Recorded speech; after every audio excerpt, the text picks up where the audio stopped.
What if a killer could outsmart an entire nation? In the late 1960s, California lived under a shadow of fear. A phantom emerged from the dark, calling himself the Zodiac. He wasn't just a murderer.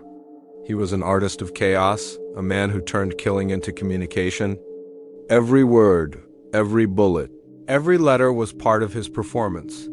A performance the whole country was forced to watch. It began on a winter night, December 20th, 1968, Vallejo, California, the kind of small town where nothing ever really happens. The air was cold, the sky clear, the world quiet. Two teenagers, Betty Lou Jensen and David Faraday, parked their car beneath the stars.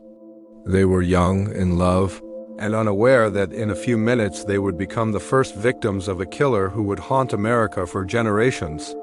Gunshots shattered the silence. When police arrived, they found the couple dead.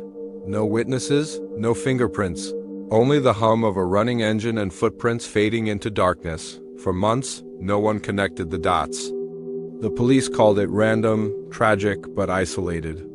But 7 months later, on the night of July 4th, 1969, history repeated itself. Another couple shot inside their car at Blue Rock Springs Park. One victim survived, Michael Mago.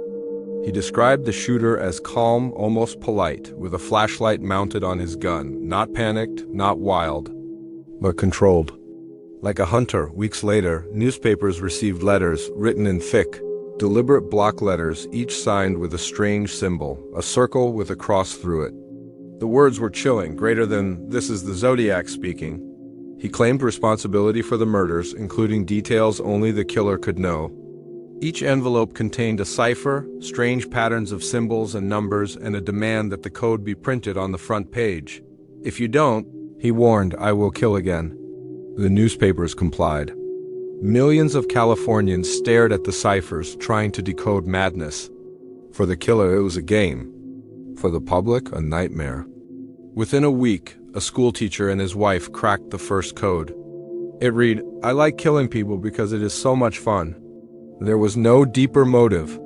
The message itself was the motive, fear. By late 1969, Zodiac's name was everywhere. Radio hosts debated him. Newspapers speculated about his identity. Ordinary citizens slept with loaded guns beside their beds. Yet he seemed to be enjoying every headline, toying with everyone who tried to stop him. Then, September 27, 1969, Lake Berryessa. A young couple enjoying a picnic by the water. A man approached wearing a black executioner-style hood and a white crosshair symbol on his chest. He tied them up, spoke calmly, and stabbed them repeatedly. Before leaving, he wrote his symbol and the date on their car door, as if signing a painting. The woman died. The man lived to tell the story. 2 weeks later came San Francisco. A taxi driver named Paul Stein picked up a passenger who directed him to Presidio Heights, an upscale neighborhood. Moments later, Stein was shot in the head. Witnesses saw the killer wipe the cab clean of prints and walk away, casually. A patrol car even passed him, but due to a radio error, they were looking for a black suspect instead of a white man. The Zodiac literally walked past the police and vanished. Days later, the San Francisco Chronicle received another letter, this time containing a piece of the murdered driver's bloody shirt. Greater than, I am the murderer of the cab driver, he wrote.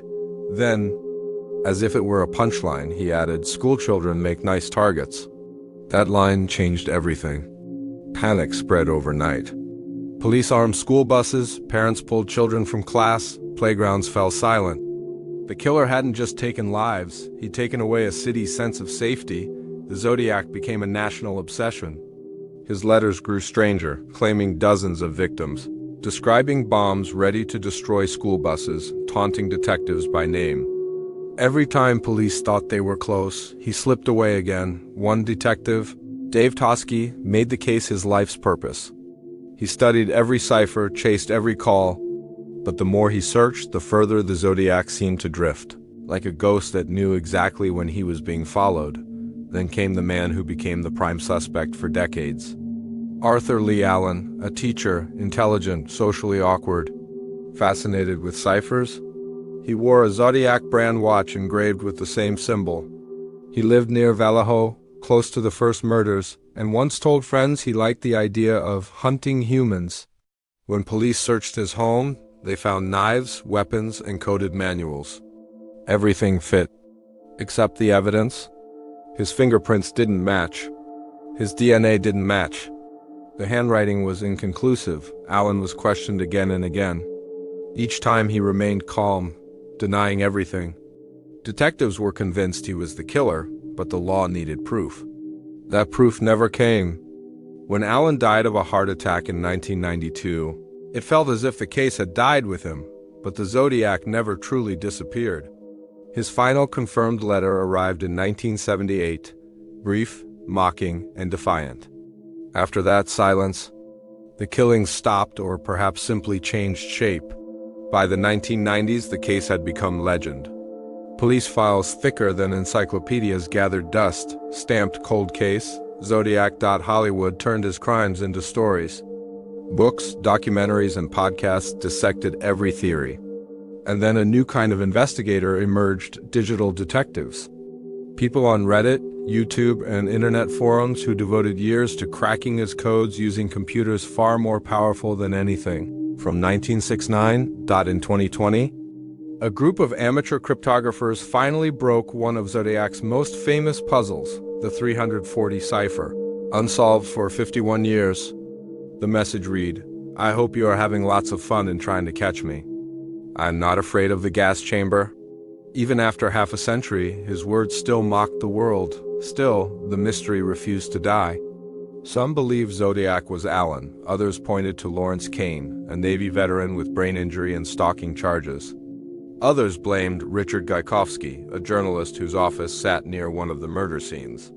Each theory seemed convincing until evidence unraveled it. Every few years, a new revelation made headlines: a DNA trace, a hidden photograph, a supposed confession.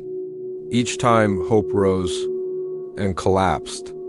Maybe that's why the Zodiac remains immortal, because he was never caught, but beyond the crimes lies something darker. What the Zodiac represented. He changed how America saw killers. Before him, murderers hid. After him, they performed. He used fear as his canvas and the media as his stage.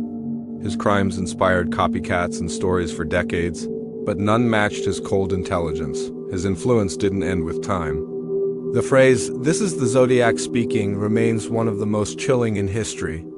His symbol, the simple cross inside a circle, has appeared in graffiti, tattoos, art, even video games. He became less a man and more an idea, the embodiment of unsolved evil. Sometimes, people still claim to receive anonymous letters bearing Zodiac-like codes. Most are hoaxes, yet every time one appears, the old fear returns. That's his legacy, a ghost that doesn't need to exist to be believed, even with DNA technology, AI reconstruction, and decades of investigation. The Zodiac remains a blank space in America's story, a question mark with a pulse. Who was he? A genius? A madman? Or simply a man who realized that mystery itself can be more powerful than truth? Maybe he lived a normal life afterward, went to work, paid bills, had neighbors who never suspected anything while the world built his legend for him. Maybe he watched the films, read the books, smiled at the chaos he'd created. 2025 update section in 2025. New hope flickered again. Advances in forensic genealogy, the same method that caught the Golden State Killer, brought investigators back to Zodiac's evidence. The FBI confirmed that a specialized cold case team in Northern California was retesting DNA fragments from the letters and stamps with next-generation sequencing.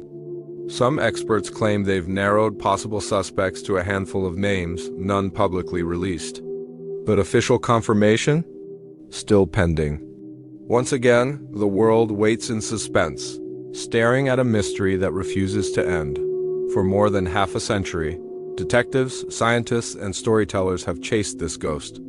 Each generation finds something new, a clue, a theory, a cipher, yet the face behind the circle and cross remains in the dark, and maybe that's exactly what he wanted, because power, for people like the Zodiac, isn't about killing, it's about being remembered. So the next time you read about an unsolved code, a mysterious symbol, or a killer who vanished into thin air, remember, some legends never die. They just evolve because sometimes evil doesn't need to be caught to keep winning. It only needs to be remembered. This was the story of Zodiac Killer, America's Darkest Truth.